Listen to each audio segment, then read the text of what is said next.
Hoje nós temos o irmão Gary Packer aqui. O Gary, atualmente, ele é diretor da Palavra da Vida no norte do nosso país. Ele é belenense, nasceu lá em Belém, filho do querido irmão Gary Packer, fundador daquele ministério lá. Ministério esse lá em Benevides, que tem alcançado parte daquela população menos evangelizada no nosso país, né? Um trabalho muito sério, muito bonito, alcançando ali a mocidade com o Evangelho de Cristo, treinando obreiros para o campo, revitalizando igrejas, abastecendo todo aquele norte do país e outros países com gente muito bem treinada para continuar proclamando o Evangelho de Jesus Cristo. Então, eu peço, por favor, que você, nas suas orações, lembre do Gary e sua família. Gary, casado com Sandra, quase que eu te dei outra mulher, meu Deus do céu. Casado com a Sandra e pai de 3 filhos. O Felipe, meu filho, esse menino bonito aqui na frente, estuda lá também, é aluno do Gary, e coincidentemente o Gary veio para cá, o Felipe está em temporada de férias aqui. Eu vou pedir para o Felipe estar orando pelo Gary, para que o Senhor o use poderosamente, comunicando as verdades de Deus ao nosso coração. Amém, queridos? Amém, queridos? Então, na oração, pede para Deus, uma palavra, né? Aquilo que o Senhor quer falar, usa o pregador para falar no meu coração. Amém, queridos? Amém. Vamos orar ao Senhor. Senhor Deus Pai, muito obrigado por esse dia, Deus, muito obrigado porque a graça do Senhor e o amor do Senhor tem sustentado a nossa vida dia após dia, Deus. Deus, eu venho te agradecer pela vida do Gary e da sua família, venho te pedir que o Senhor possa estar guardando ele ali no norte, que ele possa estar desenvolvendo o ministério que o Senhor deu a ele, ó Deus, e que ele possa desenvolver esse ministério para a glória do Senhor, ó Deus. E muito obrigado porque o Senhor já tem feito em nossas vidas e ainda vai fazer, ó Deus. Nos use, nos fale conosco, ó Deus, e que a gente possa sair melhor da forma que a gente entrou aqui, ó Deus. E que o mundo possa ver a diferença em nossas vidas, Deus. E possa ser tudo para a honra e glória do nome do Senhor. Isso que eu te oro e te agradeço em nome de Jesus. Amém.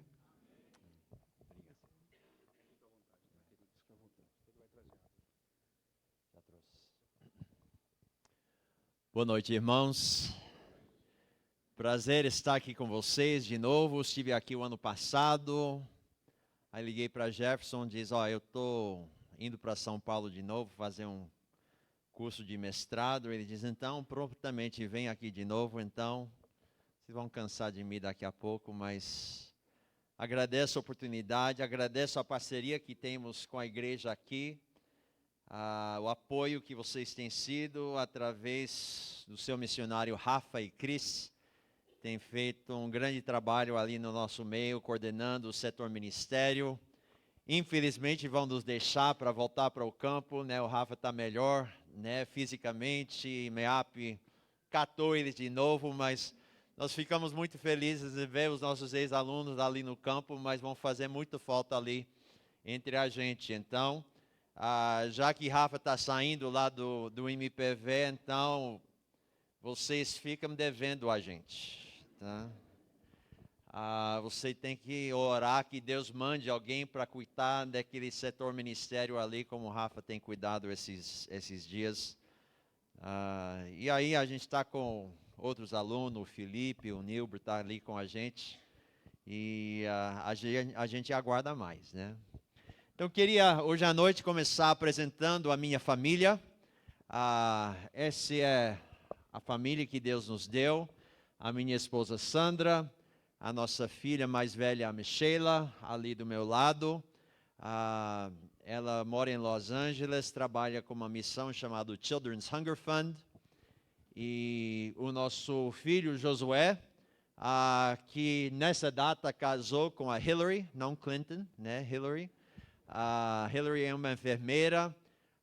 O Josué, ele trabalha numa igreja no estado de Maine, que é outro extremo dos Estados Unidos, a nossa filha. Uma igreja que Deus está abençoando muito.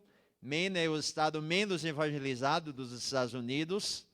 E em 6 anos essa igreja cresceu de 80 membros para mais de 1.200 membros agora. Deus está fazendo um trabalho fantástico ali. E Josué está no meio de toda aquela bagunça e coordenando os ministérios ali. Estamos muito felizes com a oportunidade que ele tem. Ali a nossa filha Mackenzie, ela tem 21 anos e ela trabalha com Palavra da Vida em Portugal. Está fazendo estágio ali enquanto ela completa os estudos dela.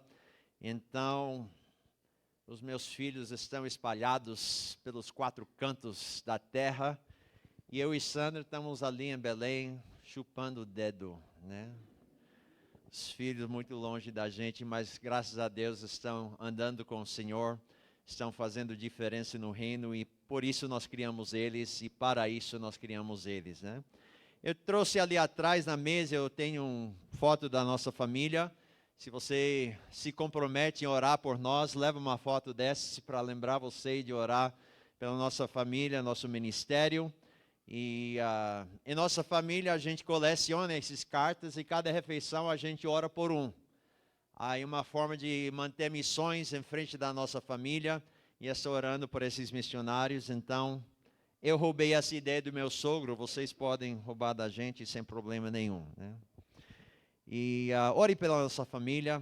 A gente tem servido o Senhor esses 26 anos lá no norte do Brasil.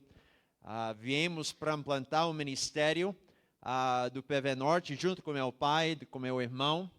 E o ministério que nós temos ali é chamado Projeto Amazônia. Nós trabalhamos o que nos trouxe para o norte do Brasil, de volta para os Estados Unidos. Como o pastor falou, eu sou brasileiro. Meus pais trabalhavam com o Instituto Linguístico do tempo que eu nasci ali em Belém.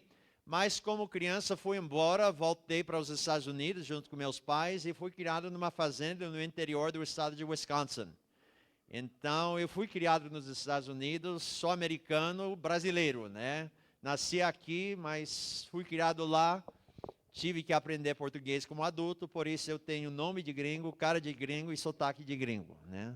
Mas sou brasileiro. Mas nós voltamos com a intenção de implantar um ministério com o propósito de alcançar os não alcançados da região Amazônia, né? Meu pai, quando trabalhava com os índios, encontrava muitas comunidades ribeirinhas que falam português, mas não tem igreja nenhum dentro deles, não tem acesso ao evangelho nenhum. E há em torno de 30 mil comunidades ribeirinhas sem acesso ao evangelho de Cristo, e por isso nós implantamos o ministério do PV Norte ali. Então, nosso ministério, nós temos basicamente 3 áreas de atuação, né? 3 áreas que nós desenvolvemos para tentar alcançar o povo do norte ali com o Evangelho de Cristo, né? Então, dividimos essas 3 áreas. A primeira área nós chamamos o Ministério de Jovens, né? O Ministério de Jovens, ele abrange uma variedade de grandes ministérios que nós desenvolvemos, todos com o intuito de evangelizar, discipular jovens. Então, temos acampamentos, colégios, trabalho nas escolas públicas, day camps, clubes bíblicos.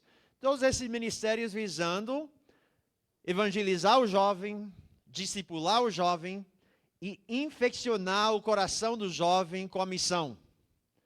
E esses jovens, então, que são empolgados com a missão, precisam de um lugar para treinar, precisam de um lugar para preparar para essa missão. Isso nos leva, então, de volta para o nosso segunda área de ênfase, aqui é o treinamento de missionários. E ali nós temos o MPV, que temos esses 2 cursos em residência, que é o Projeto Marcos, que é um curso de 1 ano, e o MPV, que é o curso de 3 anos em missiologia. Ali temos CTL, mestrado em ministério, vários ministérios que visam preparar líderes para os campos missionários. Eu trouxe alguns prospectos comigo, o prospecto de Projeto Marcos ali. Projeto Marcos, aquele curso de 1 ano.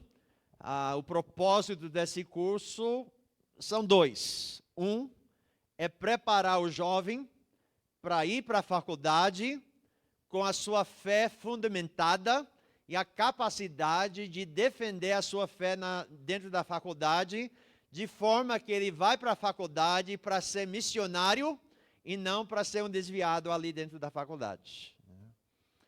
E o segundo propósito, que realmente é o propósito principal para mim, né? Eu sempre falo para pessoas que Projeto Marcos é uma cilada. É uma cilada que a gente monta ali, porque a gente fala, manda, a gente prepara ir para a faculdade, mas você manda ele para mim, eu vou passar um ano tentando infeccionar o coração dele com a missão, convencê-lo que ele é um vocacionado para a missão. Né? Então, se ele resiste o chamado durante aquele um ano que ele está na minha mão, então que ele vai para a faculdade e seja uma bênção lá. Né? Mas se eu sou bem sucedido no meu trabalho, convenço ele que ele é vocacionado para a missão, então ele continua lá com o nosso segundo curso, que é o curso de missiologia, um curso de 3 anos ali, onde ele pode estar preparando para levar o evangelho avante. Ano que vem nós começamos um novo convênio, nós lançamos uma nova ideia agora, e eu acho muito legal esse programa. O aluno pode estar fazendo o Projeto Marcos. Depois do Projeto Marcos, ele pode ficar conosco mais 3 anos, completar o nosso curso de missiologia. Paralelamente com isso, ele pode estar fazendo, por extensão, online, o Instituto Sesumar. E ele pode formar de uma faculdade reconhecido, a maior faculdade à distância do Brasil é Instituto Sesumar. Então, ele pode estar fazendo a faculdade simultaneamente conosco, com 50% de desconto do Sesumar, e formar com uma faculdade reconhecida e com o curso de missiologia conosco. E o último ano que ele faz Sesumar, ele faz um estágio, e ele sai então com um preparo teológico, missiológico, e um preparo da faculdade que ele quiser que o Sesumar oferece. Grande oportunidade para preparo dos seus jovens, para eles ir para o campo e estar bem preparado nesse sentido. E então, o Instituto Missionário, ele alimenta então a terceira área de ênfase que nós temos, que chamamos o Ministério de Barcos. Esse ministério, então, visa implantar igrejas em lugares onde não tem igreja. Então, nós começamos uma missão chamada Missão Seara, Serviço de Evangelismo e Assistência aos Ribeirinhos da Amazônia, onde nós, então, começamos com o nosso barco de evangelismo, visitando comunidades que não têm igreja, fazendo o primeiro contato, levamos equipe médica, nós levamos assistência para eles, nós visitamos as casas, começamos a pregar o evangelho ali, e onde nós achamos uma abertura para o evangelho, então mandamos uma equipe de missionários para morar naquela região, morar naquela comunidade, implantar uma igreja ali, discipular a liderança, e a gente começa uma igreja lá. Então os missionários começam com essa plantação de igreja, e essa igreja então tem jovens. E esses jovens precisam ser evangelizados e discipulados. E então o ciclo se repete.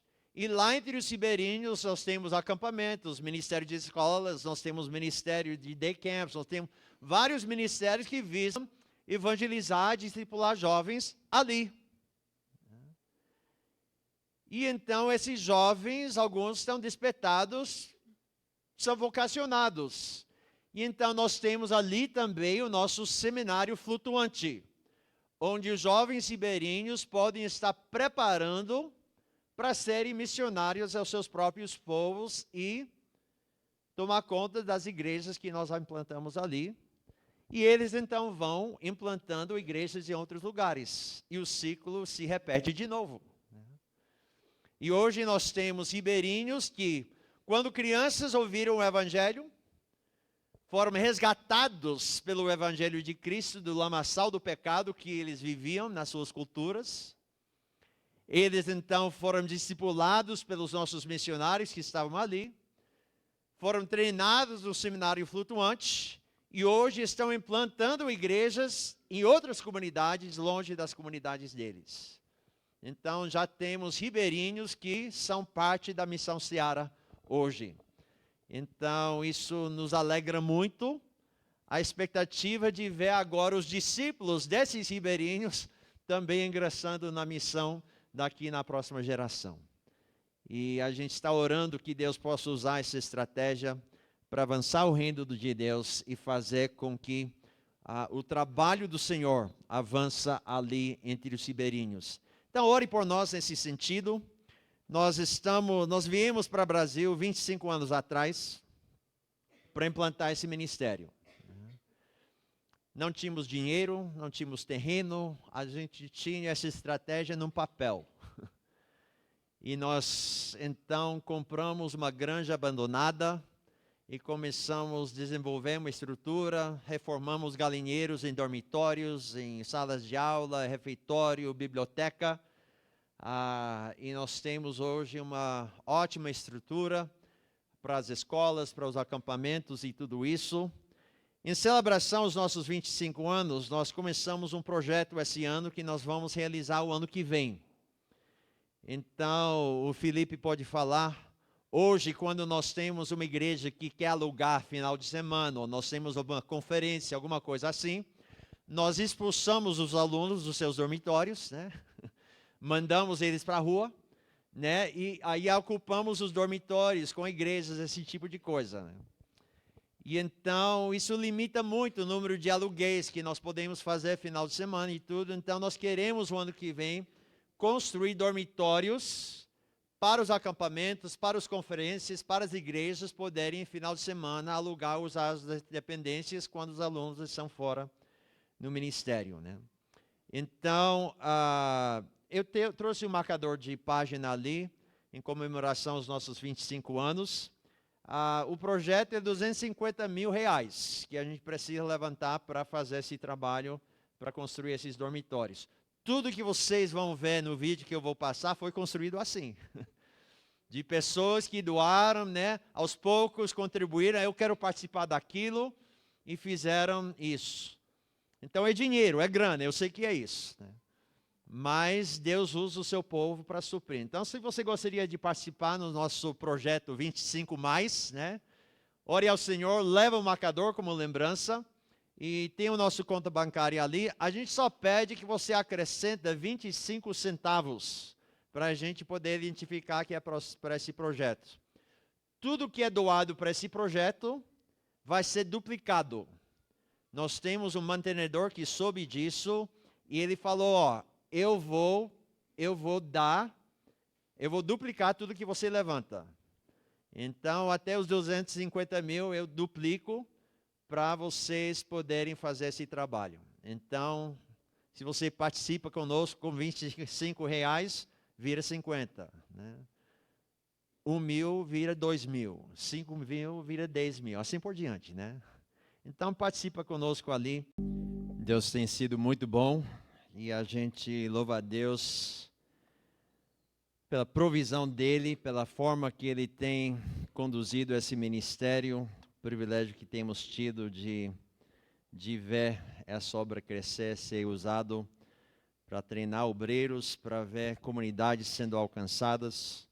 Agradecemos as suas orações, apoio e parceria.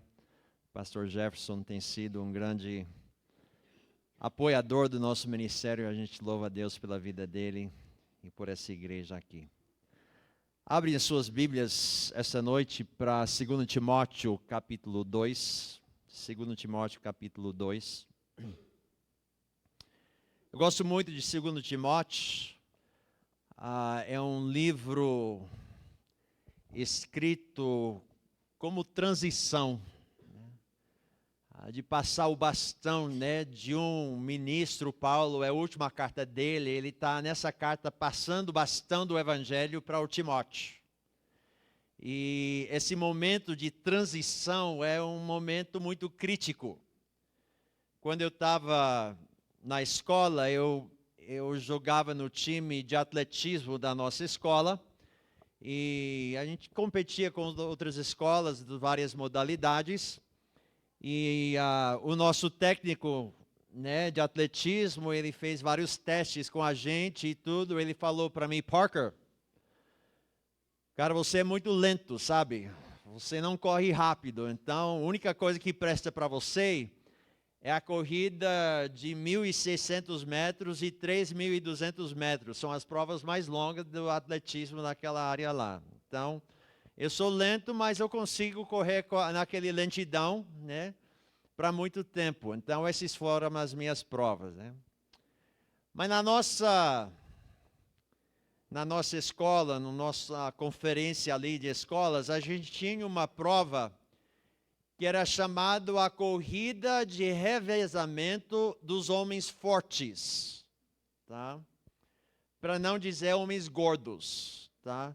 Então, para você participar dessa prova, você tinha que estar participando da prova que você lança aquele chumbo ou joga aquele disco, né? E geralmente quem lança aquele chumbo e joga aquele disco são os rapazes gordos, né?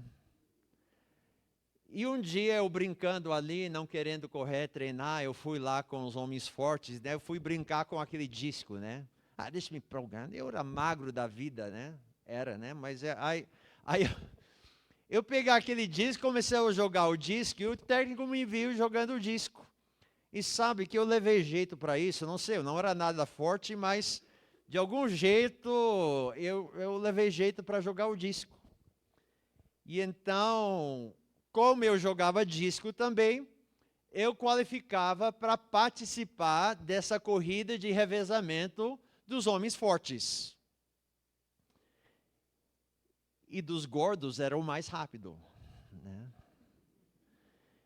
Então, eu corria a última, né, pernada ali, era a minha vez, né?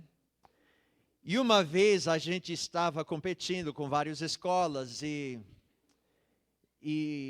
os nossos rapazes estavam na frente, né? Eles saíram bem, estavam correndo bem, eles estavam na frente e eu era o último para receber, a gente estava em primeiro lugar. E eu, com toda a minha velocidade, né, a vitória estava certa, né? E então, quando ele começou a aproximar de mim, eu sabia que eu ia ganhar, então eu estava muito animado, e eu estou lá, e quando eu fui para dar aquele arrancada, eu deslizei. E eu perdi o equilíbrio, eu comecei a tropeçar, e lá vem o homem gordo atrás de mim, correndo com tudo, né? E ele não para com muita facilidade.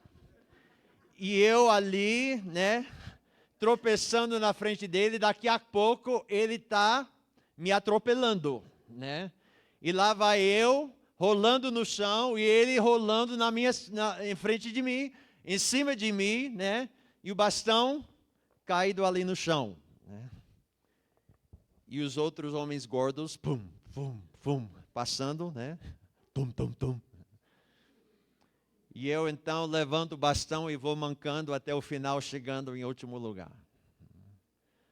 Um momento de transição não muito feliz. Segundo Timóteo, é aquele momento que Paulo passa o bastão para Timóteo. E não querendo que o bastão caia, não querendo que nessa transição acontece alguma desgraça dessa, ele escreve esse livro dizendo: Timóteo, é assim que você tem que correr no ministério. Assim que a missão vai para frente. E ele dá essas instruções para Timóteo, para ele saber como correr, para ele saber como levar esse trabalho avante. E graças a Deus, Timóteo pegou aquele bastão, passou adiante, e hoje chega até a gente. Hoje nós estamos com o bastão na mão e nós precisamos ainda entender as instruções que Paulo dá para Timóteo aqui nesse texto. 2 Timóteo capítulo 2, versículo 1, Paulo fala para Timóteo: Tu, pois, filho meu, fortifica-te na graça que está em Cristo Jesus.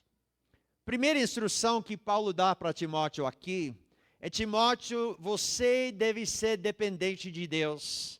Ele diz: filho meu, fortifica-te, mas na graça que está em Cristo Jesus.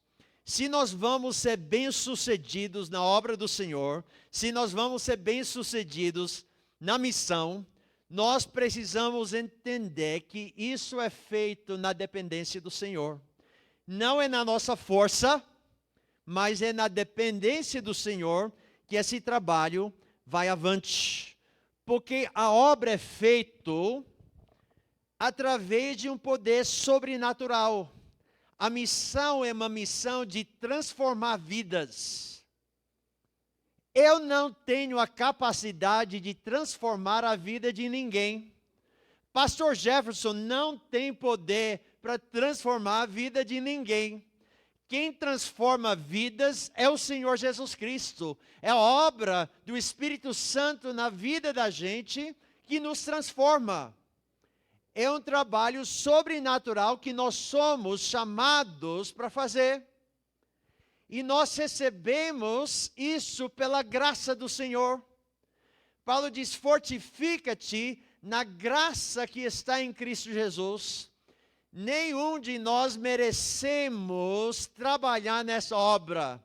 Nenhum de nós temos méritos suficientes para agir no ministério. Nós fomos salvos pela graça de Deus. E nós somos chamados para a obra do Senhor pela graça do Senhor. E é de fato uma graça poder trabalhar nessa missão. Então Paulo diz: Timóteo, seja forte. Seja forte, dependendo do Senhor Jesus, e Ele te dará graça. Basta você confiar nele. Basta você ter fé nele, e ele te fortifica, ele te fortalece para poder fazer essa obra. Timóteo era um cara tímido, era um cara fisicamente fraco. Mas Paulo diz: Timóteo, você pode ser forte, você pode ser corajoso, você pode ser usado na obra do Senhor pela graça de Deus. Confia nele, depende dele, e ele vai fazer essa obra atrás de ti. Muitas vezes eu tenho ouvido pessoas dizer: eu acho que eu não posso ir para a missão porque eu não tenho uma saúde muito boa, sabe? Eu tenho alergia a isso, eu tenho aquilo outro. Ou que não, eu não levo muito jeito para isso, eu sou muito tímido, muito acanhado, eu não tenho muitos dons, habilidades e talentos e tudo isso. Eu acho que eu não presto para a missão, não. Eu quero dizer para você, se você tem um problema de saúde, você se sente fraco, você se sente tímido, você se sente incapaz, que é esse tipo de gente que Deus está procurando. É justamente você que a missão está precisando. Esse era o Timóteo. Timóteo fraco, doente muitas vezes, tímidos. Mas Deus usou ele de uma forma que Paulo dizia: eu não tenho outro igual a ele. Ele é o melhor que eu tenho. Um cara fantástico para a obra. Quando Paulo tinha um pepino para resolver, mandava Timóteo. E querido, independentemente das suas fraquezas, independentemente das suas limitações, Deus, no seu poder sobrenatural, possa te dar a graça de ser útil no reino do Senhor, se você confia nele pela fé. Seja dependente dele. Quando nós vamos na obra confiantes na nossa carne, confiantes na nossa habilidade, não, eu tiro de letra, eu faço, deixe comigo. É ali que nós falhamos. A primeira instrução de Paulo a Timóteo, seja dependente de Deus. Versículo 2, ele diz: e o que de minha parte ouvistes através de muitas testemunhas, isso mesmo transmite a homens fiéis e também idôneos para instruir a outros. A segunda instrução de Paulo para Timóteo é que você deve ser um discipulador de homens. Timóteo, o ministério é esse. Você precisa discipular homens. Você deve investir a sua vida na vida de outros. E Paulo ensinava que deve fazer isso. Esse é o ministério. E Paulo estava justamente passando para Timóteo aquilo que Jesus Cristo havia modelado.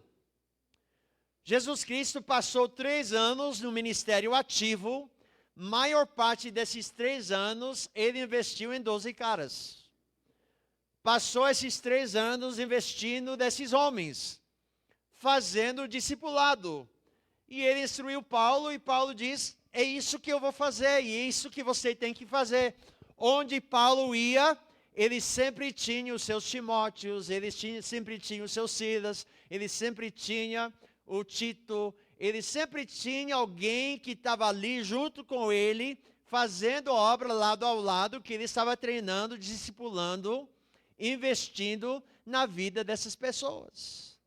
O ministério é esse, de discipular pessoas, e Cristo deixou esse modelo, Paulo fez esse modelo, e é o modelo que nós precisamos seguir. Agora, a mensagem do discipulado é a palavra de Deus. Paulo diz: Timóteo, o que ouviste da minha parte? Eu queria deixar bem claro para Timóteo: Timóteo, você não tem autoridade de inventar currículo. Você não tem autoridade de você montar o seu próprio material de discipulado. O material de discipulado está aqui. Você não vai inventando mensagem. A mensagem é aquilo que eu passei para você. É isso que você vai transmitir. E hoje em dia a gente vê muita gente inventando moda. Moda para isso, moda para aquilo, onda vem para isso, esse novo modelo, esse novo método. Nós não temos autoridade nem autorização para estar inventando modo. Nós não temos autorização de Deus para estar inventando mensagem. Nós temos mensagem, nós temos a palavra de Deus, e é isso que nós transmitimos, é isso que nós passamos para outras pessoas. A mensagem do discipulado é a palavra de Deus, e ponto final.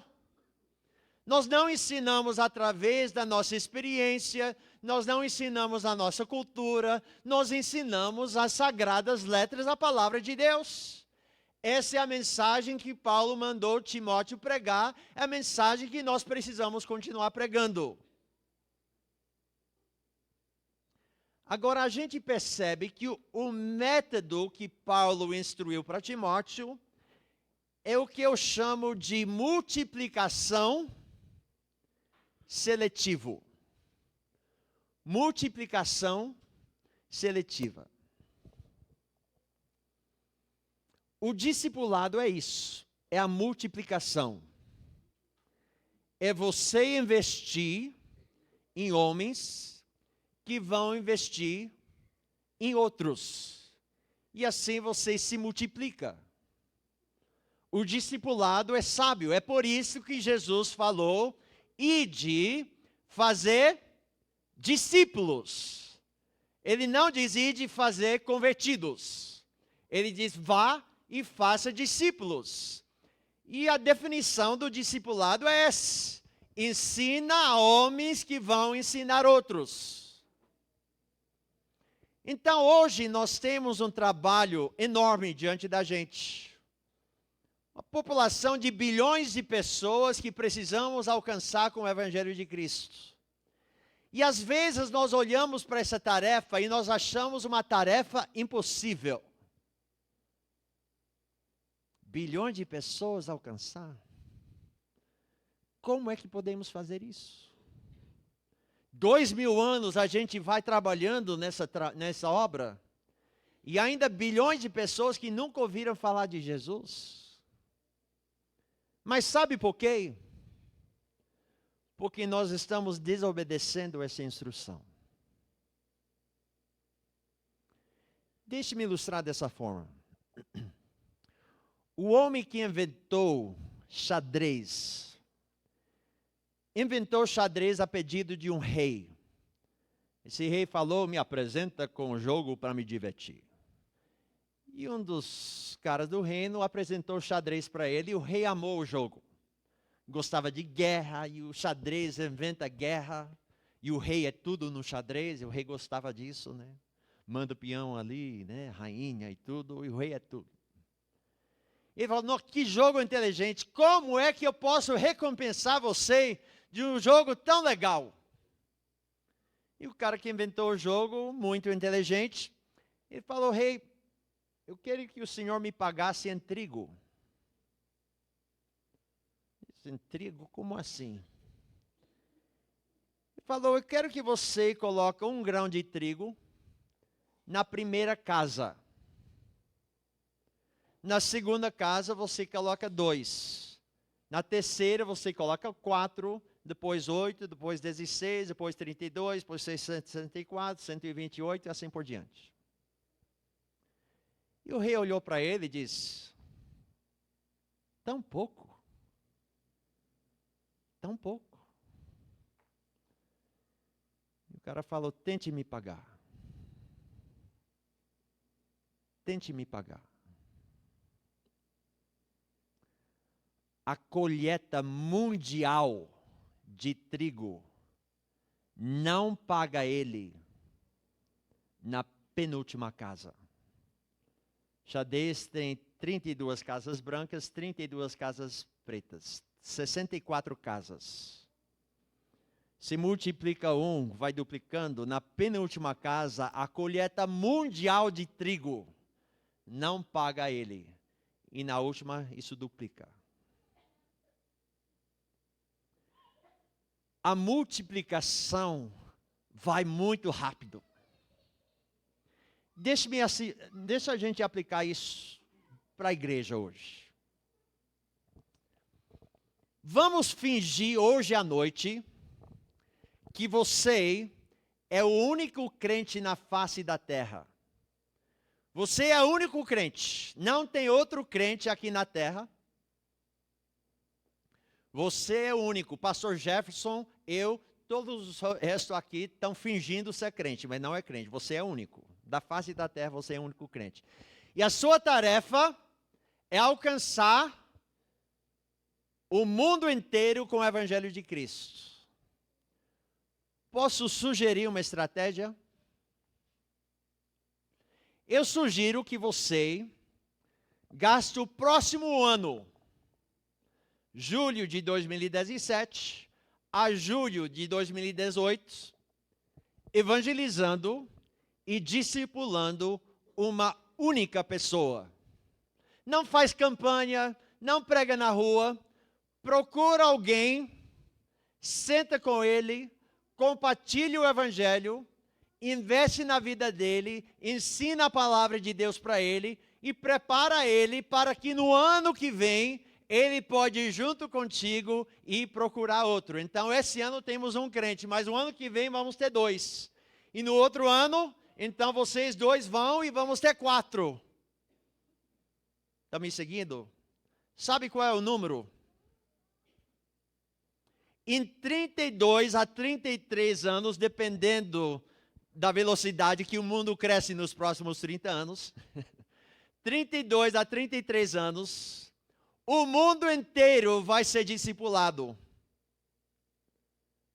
Se cada crente ganha um crente, aquele ganha outro crente a cada ano, não faz outra coisa de fazer discípulo, nós alcançamos o mundo inteiro, você sendo o único crente em 32 a 33 anos.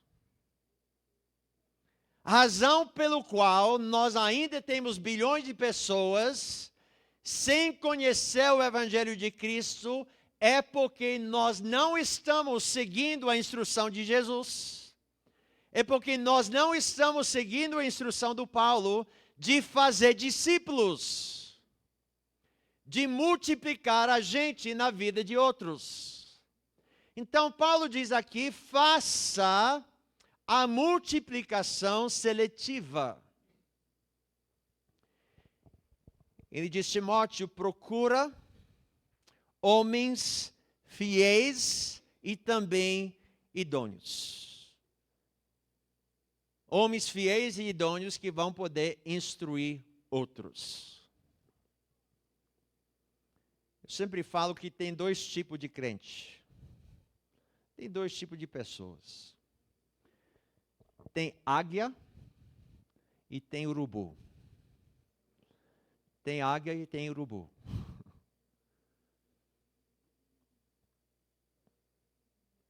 Infelizmente, o que acontece muitas vezes em igrejas, em escolas como o MPV, é que sempre chegam os urubus ali. E o urubu dá trabalho, o urubu reclama, o urubu quebra a regra, ele questiona, ele chega lá, ele bagunça. E você gasta toda a sua energia, todo o seu tempo, todo o seu trabalho tentando fazer com que o urubu não come aquilo. Você tenta convencer o urubu a parar de comer lixo. E depois de você quebrar a cara trabalhando com o urubu, você não tem tempo nenhum para trabalhar com águia. E a águia está lá, ele não dá trabalho nenhum. Ele está lá, mas ele passa fome, porque como ele não faz trabalho, não dá trabalho, ele está ali ajudando, mas imagine o que ele poderia fazer se ele fosse acompanhado, investido.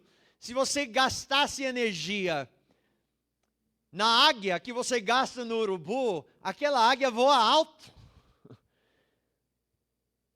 Então Paulo diz: procura águias e se multiplica na vida de águia. Queridos, muitas vezes, igrejas, projetos, pessoas, famílias, nós ficamos distraídos com projetos, campanhas, prédios, um monte de coisas que a gente faz, departamento disso, departamento daquilo, e a gente tem um monte de atividades que nós nos envolvemos, que ocupa todo o nosso tempo, e nós sentimos bem quando estamos ocupados. Estamos trabalhando para o reino, nessa função, naquela atividade, naquele trabalho, naquela campanha, naquele projeto, construção desse prédio, fazendo isso, fazendo aquilo. As nossas agendas estão cheias, ao ponto que nós não temos tempo para fazer discipulado.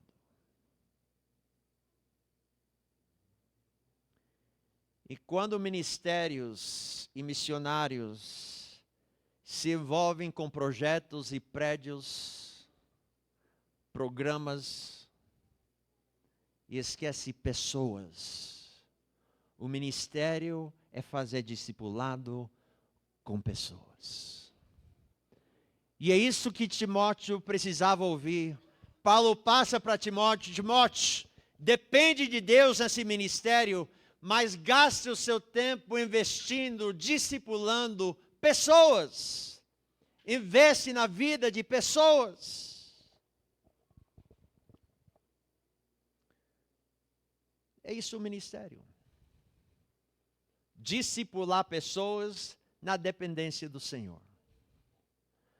Agora Paulo vai avante com esse trabalho, ele vai falando para Timóteo: se você vai se envolver nisso, você tem que se preparar.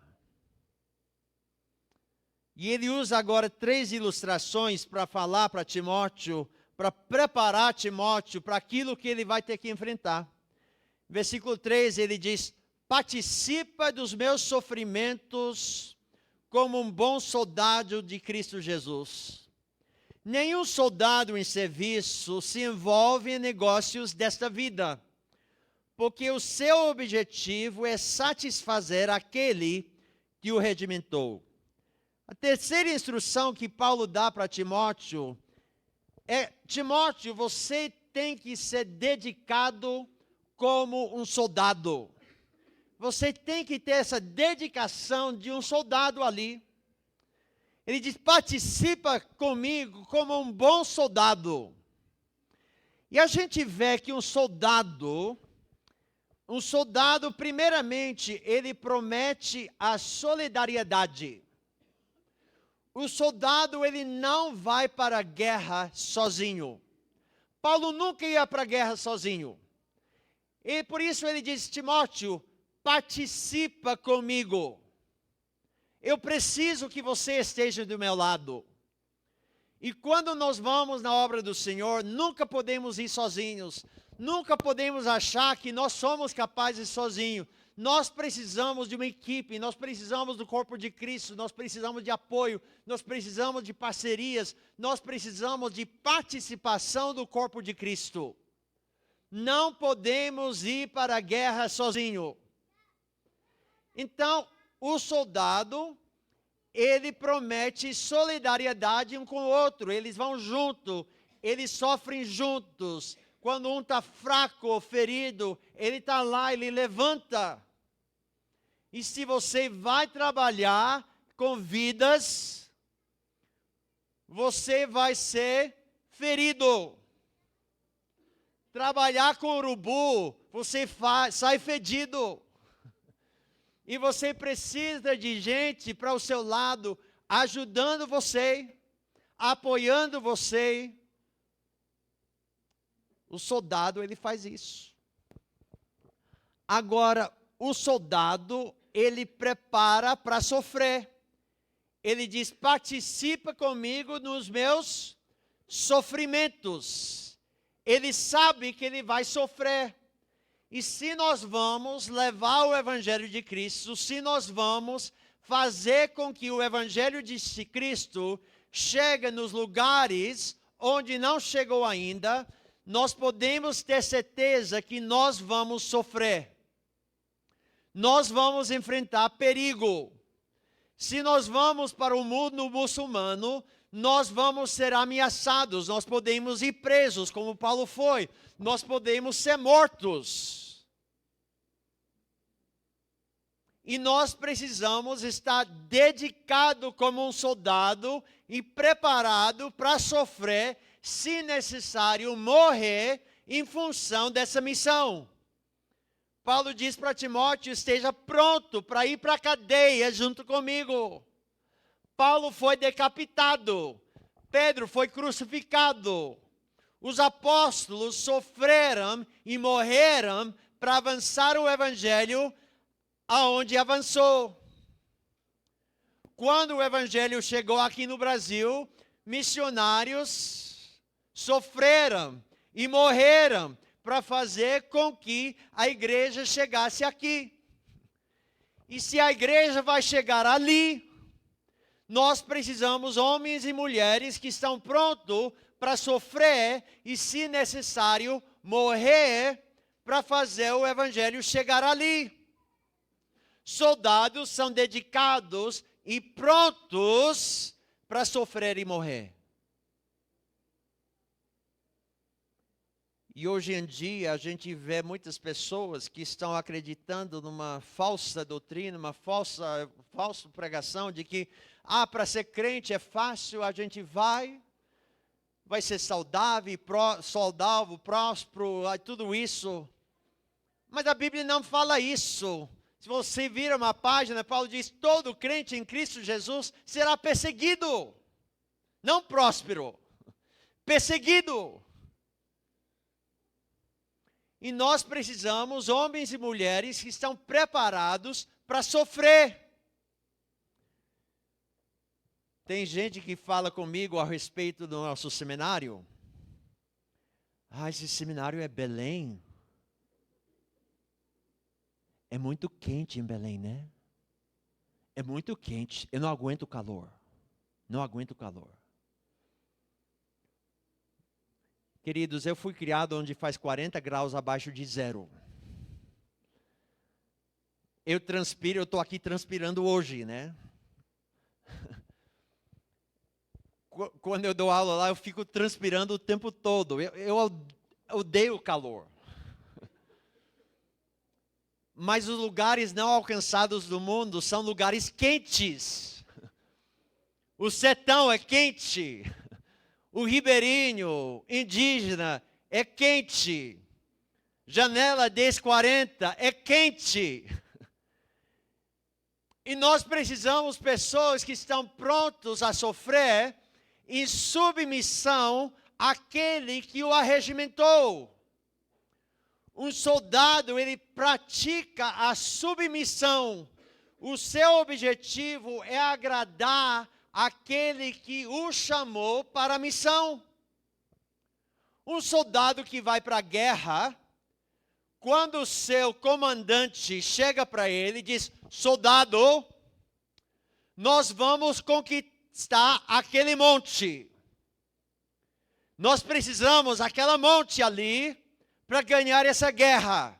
Então nós vamos conquistar aquele lugar. Na Segunda Guerra Mundial, identificaram uma praia de Normandy, na França, como um lugar estratégico que nós precisávamos pegar para poder vencer aquela guerra. E os comandantes falaram: nós vamos ganhar essa praia. Vai e vamos conquistar aquela praia. Imagine um soldado que recebe essa ordem e falar: ô seu comandante, sabe, hoje eu estou com dor de cabeça. Ah, sabe, comandante, ali naquela praia tem inimigos. E eles têm balas, eu tenho alergia. Alergia de bala. Para mim não dá, essa dor de cabeça está me incomodando. Aqueles balas vão me fazer mal. Não, hoje eu vou ficar aqui na rede, vou tomar uma Coca-Cola, mas eu apoio vocês em oração. Esse soldado não vai longe, né? Ele vai longe, ele vai ser expulso do exército. Mas hoje nós temos muito crente que assim, ali não é calor. Eu ir trabalhar com indígena, eu ir trabalhar com ribeirinho, mas tem cobra lá. Eu não gosto de cobra. Ninguém gosta de cobra. Ninguém gosta de cobra.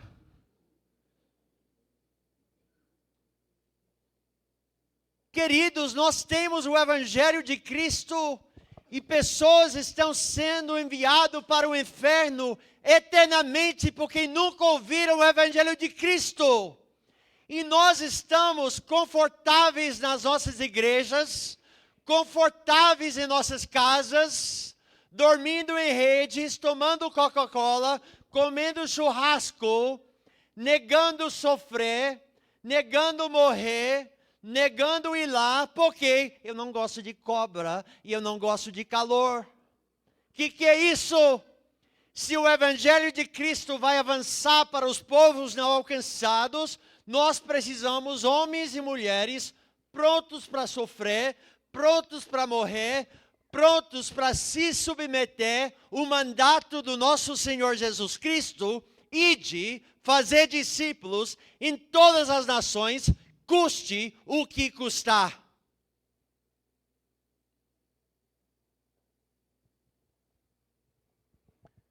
E se nós negamos sofrimento, e se nós tentamos fazer essa obra sozinhos, sendo insubmissos ao nosso Senhor, nós não vamos alcançar essa obra. Paulo vai avante, ele diz: igualmente o atleta não é coroado se não lutar segundo as normas. Terceiro conselho dele é: você precisa ser disciplinado como um atleta. O atleta não é coroado se ele não lutar segundo as normas. Então a gente percebe que o atleta o atleta, ele deseja recompensas. Ele quer ser coroado. Ele quer ganhar, ele quer vencer. Ele deseja recompensa. E a gente não é diferente. Paulo diz, eu esmurro meu corpo para receber galardão. E o atleta, ele quer ganhar a prova. Agora, atletas sempre deparam com regras. Para jogar basquete, você precisa picar a bola, né? Para você correr, você tem que correr dentro das normas. Como eu falei, eu competia no 1.600 metros e 3.200 metros. Essas provas dá tempo demais para você pensar, para você racionalizar. O atleta, para ser coroado, ele sempre nega, ele desconsidera a racionalização. Eu vou explicar o que eu estou dizendo. Quando eu estava correndo, corrida de 100 metros rasos, ele dura 10 segundos. Puf! Acabou. Esses caras não pensam em nada. Correm 10 segundos, chega lá. Quem corre 1.600 metros, 3.200 metros, corre 5 minutos, 6 minutos, 12 minutos, 13 minutos, sem parar. Em 13 minutos, você pensa muito besteira. E às vezes eu estou lá correndo. E eu estou achando assim, não, os meus colegas estão ali na minha frente, né? A gente está fazendo volta aqui nesse campo. Então, já que eles estão muito na minha frente, deixa-me cortar aqui pelo meio e eu vou alcançar eles, né? Eu vou só cortar aqui pelo meio e correr junto com eles, né? Mas você sabe que no momento que você corta, você passa essa fita aqui, você é desqualificado. A regra é essa, você tem que correr o percurso todo. Se corta pelo meio, está desqualificado. E uma corrida de 3.200 metros, eu vou lhe dizer, é uma batalha constante entre o cérebro e o corpo. O cérebro está dizendo, eu quero ganhar, eu quero ganhar, eu quero ganhar, eu quero ganhar. E o corpo está dizendo, por quê? Por que você quer ganhar? Não, eu quero ganhar aquela fita. O que eu vou fazer com aquela fita? Posso comer a fita? Não, eu vou colocar na parede. Para que serve uma fitinha daquele? Não, eu quero ganhar, eu quero ganhar. E o corpo diz, eu quero parar, eu quero parar. O corpo diz, eu quero descansar. Os pulmões estão gritando para ar. Os dedos estão formiguentos. As pernas estão doendo. E o cérebro está dizendo, eu quero ganhar, eu quero ganhar, eu quero ganhar. E o corpo está dizendo, para. E eu já vomitei correndo, mas continuei correndo porque eu quero ganhar, eu quero terminar a prova. Isso, meus amigos, é disciplina. E para fazer a obra do Senhor, nós precisamos de pessoas disciplinadas. Pessoas que estão prontos para se sacrificar, para se disciplinar, para dizer não para os seus corpos. E nós temos muita gente que está na igreja, muitos jovens que são chamados para a missão, mas os seus corpos estão gritando, eu quero prazer, eu quero isso, eu quero aquilo outro. Eu necessito disso, necessito daquilo. E se nós vamos trabalhar bem na missão, nós precisamos homens e mulheres que estão prontos para falar para os seus corpos, não! Eu vou competir segundo as regras. Eu vou dizer não para site pornográfico. Eu vou dizer não para aquele substância que só me faz mal. Eu vou dizer não para esses vícios. Eu vou dizer não para o conforto. E eu vou dizer sim para a disciplina, eu vou batalhar, eu vou lutar segundo as normas, eu vou ser disciplinado. E hoje nós temos muitas pessoas que muito bem poderiam estar na obra e são desqualificados porque não aprenderam a dizer não para os seus corpos. E Paulo está dizendo para Timóteo, você tem que ser disciplinado como atleta, ou você vai ser desqualificado para a recompensa. Então, missionários que negam a disciplina, não sabem dizer não para os seus corpos, não santificam as suas mentes, não sacrificam os seus corpos, vão falhar. E Paulo termina aqui em versículo 6, dizendo: o lavrador que trabalha deve ser o primeiro a participar dos frutos. De novo, nós temos a ideia de recompensa de frutos. Ele diz, você deve ser determinado como lavrador. Ser determinado como lavrador. Ele fala várias coisas ao respeito do lavrador, que a gente vê que o lavrador, ele sempre trabalha antes que ele ceifa. Ele fica trabalhando, antes de ele poder ceifar nada. Ele ara a terra, prepara solo, aí ele joga a semente ali. A gente percebe que o lavrador, ele sempre trabalha até que ele ceifa. Fui criado na fazenda, a gente plantava, orava para a chuva. Não caía a chuva, estragava a plantação. A gente plantava de novo. Às vezes plantava, chovia demais. Plantava de novo. Às vezes começava a subir e chegava gafanhoto, comia tudo. Plantava de novo. E queridos, se nós vamos trabalhar com gentes, nós vamos ter problemas. A ilustração de ganhar discipular a cada ano, na matemática é bonito. Mas na prática, às vezes, você acha que está investindo em águia e depois você percebe que é urubu. Então a vida não é tão prática, tão matemática assim. Mas também você não é o único crente no mundo. Eu acho que o pastor Jefferson é convertido, né? Então, não é desculpa, né? Mas trabalhar com pessoas não é sempre tão fácil. Às vezes você tem que insistir, plantar de novo. E você tem que ter essa determinação de plantar, porque o lavrador que trabalha é o primeiro a participar dos frutos. E o fruto do lavrador é o mais doce, o mais gostoso. E nós precisamos entender que trabalhar com vidas é o maior privilégio do mundo. Trabalhar com pessoas, ver vidas de pessoas sendo transformadas, é a melhor honra que tem na face da terra. Ver vidas, povos sendo transformados, não tem melhor coisa do mundo do que trabalhar com pessoas dessa forma. Seja determinado como lavrador, trabalhando em vidas, porque é a melhor coisa do mundo, e Deus nos dá a graça de participar nisso. Não podemos esperar resultados imediatos com pessoas, não podemos esperar resultados ideais com pessoas, mas pela graça do Senhor, se nós investimos com determinação, plantando de novo, eventualmente nós vamos colher o fruto mais gostoso, que são vidas transformadas para a glória do Senhor.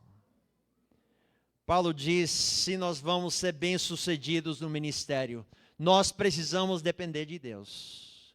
Nós precisamos discipular homens, nós precisamos a dedicação de um soldado, a disciplina de um atleta e a determinação de um lavrador, para que os povos possam conhecer e adorar o nosso Deus. Pai, agradecemos esse texto, agradecemos o exemplo de Paulo e pedimos que nós possamos estar prontos para ir para os campos dependendo do Senhor. Que nós possamos investir as nossas vidas naquilo que é eterno, nas vidas de pessoas. E Pai, que nós possamos fazer isso com determinação, que nós possamos dizer não para os prazeres do nosso corpo, que nós possamos ser dedicado e disciplinado. E Pai, está disposto a trabalhar com determinação até a gente ver o Senhor trabalhando e transformando as vidas que Tu tens confiado a nós. Obrigado pela Tua paciência para conosco, por aqueles que investiram em nossas vidas. Pai, que nós possamos estar retribuindo a eles e a Ti esses favores. Pedimos em nome de Jesus. Amém.